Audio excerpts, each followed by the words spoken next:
Passport കൊണ്ട് ഇനി കാര്യമില്ല. ഇന്ന് ഇന്ത്യൻ വിദേശകാര്യ മന്ത്രാലയം ഒരു വ്യക്തത വരുത്തിയിരിക്കുകയാണ്. എന്തെല്ലാം കാര്യങ്ങൾ കൊണ്ട് നമുക്ക് ഇന്ത്യൻ പൗരത്വം തെളിയിക്കാനാകും, എന്തെല്ലാം രേഖകൾ കൊണ്ട് ഇന്ത്യൻ പൗരത്വം തെളിയിക്കാനാകും എന്നതിലാണ് വിദേശകാര്യ മന്ത്രാലയം നൽകിയിരിക്കുന്ന വ്യക്തത.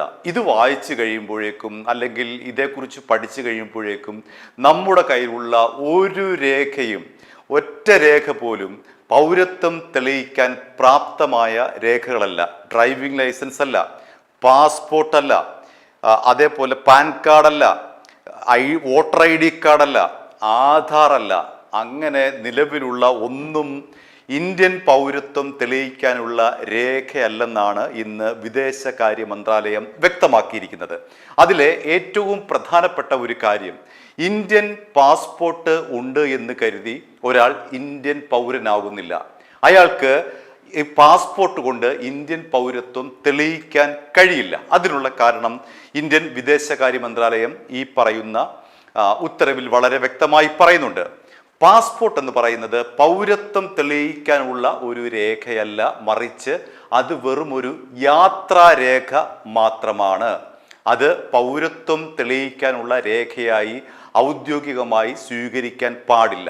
1967 പാസ്പോർട്ട് നിയമത്തിലെ വകുപ്പ് 20 പ്രകാരം ഇന്ത്യൻ പൗരന്മാരല്ലാത്തവർക്കും പാസ്പോർട്ട് അനുവദിക്കാം.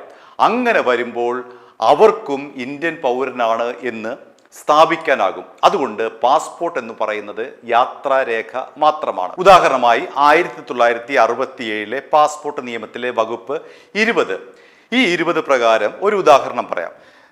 ശ്രീലങ്കയിൽ നിന്നും ഒരാൾ ഇന്ത്യയിൽ വന്ന് വളരെ കാലമായി താമസിക്കുന്നു, 10-20 വർഷമായി അയാൾ ഇവിടെ താമസിക്കുന്നു. അയാൾ പാസ്പോർട്ടിന് അപേക്ഷിക്കുന്നു. അയാളുടെ എല്ലാ വിശദാംശങ്ങളും പരിശോധിച്ചുകൊണ്ട് പാസ്പോർട്ട് മന്ത്രാലയം ഈ ഒരു ശ്രീലങ്കൻ പൗരന് ഇന്ത്യൻ പാസ്പോർട്ട് കൊടുക്കുന്നു, ഒരു യാത്രാരേഖ കൊടുക്കുന്നു. പക്ഷേ അയാളുടെ പൗരത്വം ഇന്ത്യയിലാകുന്നില്ല, ഇന്ത്യൻ പൗരനാകുന്നില്ല, അയാൾ ശ്രീലങ്കൻ പൗരൻ മാത്രമാണ്. അതുകൊണ്ട് പാസ്പോർട്ട് എന്ന് പറയുന്നത് വെറും യാത്രാരേഖ മാത്രമാണ്. പിന്നീട് പാസ്പോർട്ട് ഒരു വ്യക്തിയുടേതല്ല, സർക്കാരിൻ്റെതാണ്. അതുകൊണ്ട് വ്യക്തിക്ക് എൻ്റെ പൗരത്വ രേഖ ഇതാണ് എന്നുകൊണ്ട് പാസ്പോർട്ടിനെ പറഞ്ഞു വെച്ചുകൊണ്ട് തെളിയിക്കാൻ കഴിയില്ല. കാരണം അത് സർക്കാരിൻ്റെ ഉടമസ്ഥതയിലുള്ളതാണ് പാസ്പോർട്ട്. നമ്മുടെ പേരും കാര്യങ്ങളും ഒക്കെ അതിനകത്തുണ്ടെങ്കിൽ പോലും അതിൻ്റെ അതോറിറ്റി, അതിൻ്റെ അധികാരം എന്ന് പറയുന്നത് നമ്മളല്ല, മറിച്ച് സർക്കാരാണ്. ഇനി മറ്റൊന്ന്, മുംബൈ ഹൈക്കോടതിയുടെ ഉത്തരവ് ഈ ഒരു സർക്കുലറിൽ വിദേശകാര്യ മന്ത്രാലയം പറയുന്നുണ്ട്. മുംബൈ ഹൈക്കോടതി പറഞ്ഞത് എന്താണ്? പാസ്പോർട്ട് കൈവശം വെച്ചതുകൊണ്ട് മാത്രം ഒരാൾ ഇന്ത്യൻ പൗരനാകുന്നില്ല എന്ന് മുംബൈ ഹൈക്കോടതിയുടെ വ്യക്തമായ ഉത്തരവുണ്ട്. ഇനി അടുത്തത്, പാസ്പോർട്ടിന്റെ കാര്യം ഇവിടെ വരെ കൊണ്ട് നമുക്ക് തൽക്കാലത്തേക്ക് അവസാനിപ്പിക്കാം. ഇനി ആധാർ കൊണ്ട് നമ്മുടെ പൗരത്വം തെളിയിക്കാൻ കഴിയുമോ? ഒരു ആധാർ കയ്യിലുണ്ട് എന്ന് കരുതി ഒരാൾ ഇന്ത്യൻ പൗരനാകുന്നില്ല എന്നാണ് വിദേശകാര്യ മന്ത്രാലയം പറയുന്നത്. ആധാർ എന്ന് പറയുന്നത് വ്യക്തിത്വം തെളിയിക്കാനുള്ള വെറുമൊരു രേഖ മാത്രമാണ്. ഇന്ത്യയിൽ താമസിക്കുന്ന ആർക്കും ആധാർ ലഭിക്കും. അതിൻ്റെ ചില ചിട്ടവട്ടങ്ങളും ചില നടപടിക്രമങ്ങളും കഴിഞ്ഞാൽ ആർക്ക് വേണമെങ്കിലും ആധാർ ഇന്ത്യയിൽ ലഭിക്കും. അതുകൊണ്ട് ആധാർ എന്ന് പറയുന്നത് പൗരത്വ രേഖയല്ല എന്ന് സുപ്രീം കോടതിയുടെ കൃത്യമായ വിധിയുണ്ട്. അപ്പോൾ പാസ്പോർട്ട് കൊണ്ട് ഇന്ത്യൻ പൗരനാണ് തെളിയിക്കാൻ കഴിയില്ല. ആധാർ എന്ന് പറയുന്നത് പൗരത്വത്തിൻ്റെ അടിസ്ഥാനപരമായിട്ടുള്ള കാര്യമല്ല. ആധാർ ഒരു പൗരത്വ രേഖയല്ല. ഇനി അടുത്തത്, നമ്മൾ എന്തിനാണ് ആശ്രയിക്കുന്നത്? വോട്ടർ പട്ടികയാണ്, വോട്ടർ കാർഡിനെയാണ് നമ്മൾ ആശ്രയിക്കുന്നത്. വോട്ടർ പട്ടികയിൽ പേരുണ്ടെങ്കിൽ voter card, voter I D നമ്മുടെ കയ്യിലുണ്ട് എങ്കിൽ നമ്മൾ വിചാരിക്കും ഇത് എങ്കിൽ ഇന്ത്യൻ പൗരത്വ രേഖയാണോ? അല്ല എന്നാണ് വിദേശകാര്യ മന്ത്രാലയം പറയുന്നത്. വോട്ടർ ഐ ഡി എന്ന് പറയുന്നത് തെരഞ്ഞെടുപ്പ് കമ്മീഷൻ നൽകുന്ന ഒരു വോട്ട് ചെയ്യാനുള്ള ഒരു രേഖ മാത്രമാണ്. ഇവിടെ തെരഞ്ഞെടുപ്പ് കമ്മീഷന് ഒരാൾക്ക് പൗരത്വം കൊടുക്കാനുള്ള അധികാരമില്ല. അതുകൊണ്ട് അങ്ങനെ അധികാരമില്ലാത്ത തെരഞ്ഞെടുപ്പ് കമ്മീഷൻ നൽകുന്ന ഒരു കാർഡ് മാത്രമാണ്, തെരഞ്ഞെടുപ്പിന് വേണ്ടി മാത്രം ഉപയോഗിക്കുന്ന ഒരു കാർഡ് മാത്രമാണ് വോട്ടർ ഐ ഡി. അത് പൗരത്വ രേഖയല്ല. ഇനി അടുത്ത കാര്യം, ഇനി നമ്മുടെ പേഴ്സ് നോക്കിയാൽ കാണും അടുത്ത രേഖ, പാൻ കാർഡ്. ഇനി അതേക്കുറിച്ചും പറയുന്നുണ്ട്. പാൻ കാർഡും ഇന്ത്യൻ പൗരത്വം തെളിയിക്കാനുള്ള രേഖയല്ല, അത് നികുതി അടക്കമുള്ള കാര്യങ്ങളുമായി ബന്ധപ്പെട്ടാണ്, സാമ്പത്തിക ഇടപാടുമായി ബന്ധപ്പെട്ട കാര്യങ്ങളിലാണ് പാൻ കാർഡ് ഉപയോഗിക്കുന്നത്. അതുകൊണ്ട് പാൻ കാർഡ് ഇന്ത്യൻ പൗരത്വം തെളിയിക്കാൻ പാൻ കാർഡ് കൊണ്ട് കഴിയില്ല. അടുത്തതാ എന്താണ് നമ്മുടെ പേഴ്സിനകത്തുള്ളത്? Driving licence. ഈ ഡ്രൈവിംഗ് ലൈസൻസും പൗരത്വ രേഖയല്ല. കാരണം ഡ്രൈവിംഗ് ലൈസൻസ് എന്ന് പറയുന്നത് പൗരത്വത്തിന് വേണ്ടിയിട്ടുള്ള ഒരു രേഖയല്ല, മറിച്ച് വാഹനം ഓടിക്കുന്നതിന് വേണ്ടി നൽകുന്ന ഒരു രേഖയാണ്. അതുകൊണ്ട് പൗരത്വം തെളിയിക്കാൻ കഴിയില്ല. ഇതാണ് മറ്റൊരു വാദം. ഇനി 1955 ഇന്ത്യയിൽ ഇന്ത്യൻ പൗരത്വ നിയമം നിലവിൽ വരുന്നത്.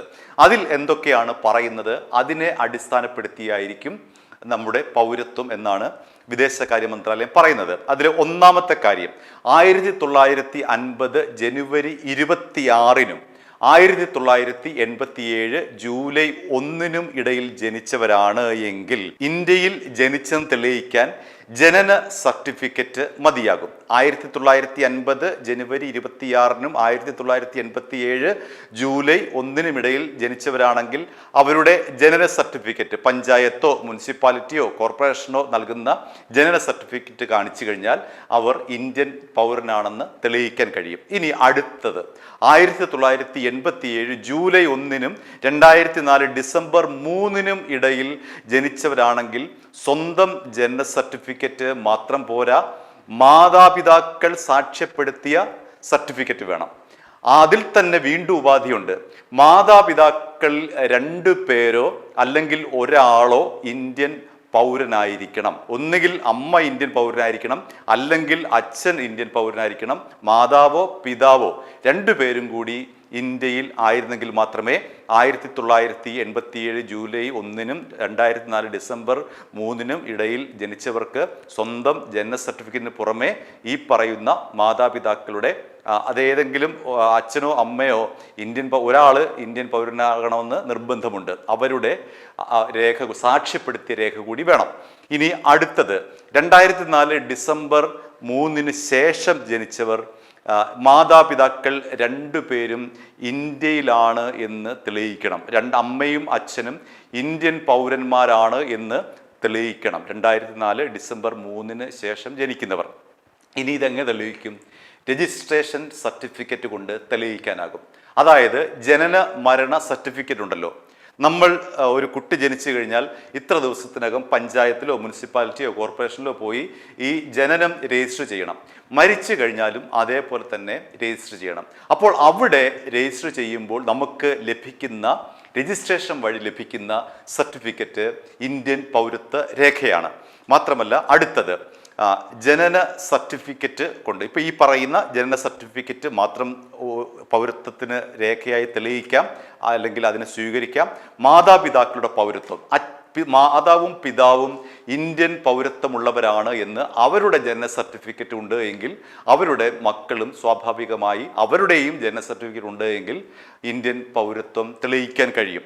പിന്നീട് സ്കൂൾ സർട്ടിഫിക്കറ്റ് ആധികാരികമായ രേഖയാണ്.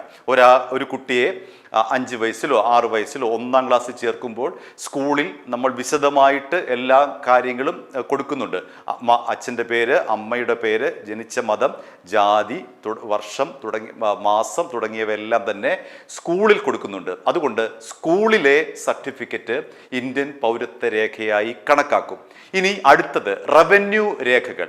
നമ്മൾ റവന്യൂ ഡിപ്പാർട്ട്മെന്റിൽ നമ്മുടെ പേരിലുള്ള സ്ഥാവര ജംഗമ വസ്തുക്കളെ കുറിച്ചുള്ള രജിസ്ട്രേഷൻ നടത്തുമ്പോൾ കൊടുക്കുന്ന രേഖകൾ, ആ രേഖകൾ ഇന്ത്യൻ പൗരൻ ആണ് എന്ന് തെളിയിക്കാൻ തക്കതായി മതിയാകും.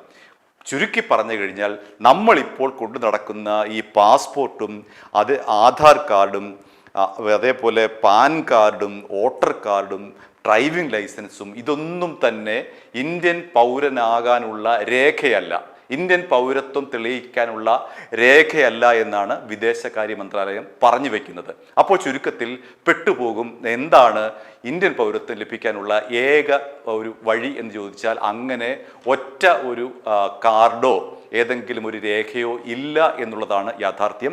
ഈ പറയുന്നത് പോലെ രജിസ്ട്രേഷൻ വഴി സ്കൂൾ സർട്ടിഫിക്കറ്റ്, ജനന സർട്ടിഫിക്കറ്റ്, റവന്യൂ രേഖകൾ, ഇതൊക്കെയാണ് ഇന്ത്യൻ പൗരനാണ് എന്ന് തെളിയിക്കാനുള്ള ആധികാരിക രേഖകളെന്നാണ് 1955 പൗരത്വ നിയമം ഓർമ്മപ്പെടുത്തിക്കൊണ്ട് ഇന്ന് വിദേശകാര്യ മന്ത്രാലയം പുറപ്പെടുവിച്ചിരിക്കുന്ന ഉത്തരവ്. i2i News, an eye for truth. i2i News subscribe ചെയ്തിട്ടില്ലാത്തവർ ഇപ്പോൾ തന്നെ സബ്സ്ക്രൈബ് ചെയ്യുക. നോട്ടിഫിക്കേഷൻ ലഭിക്കുവാൻ ബെൽ ബട്ടണും അമർത്തുക.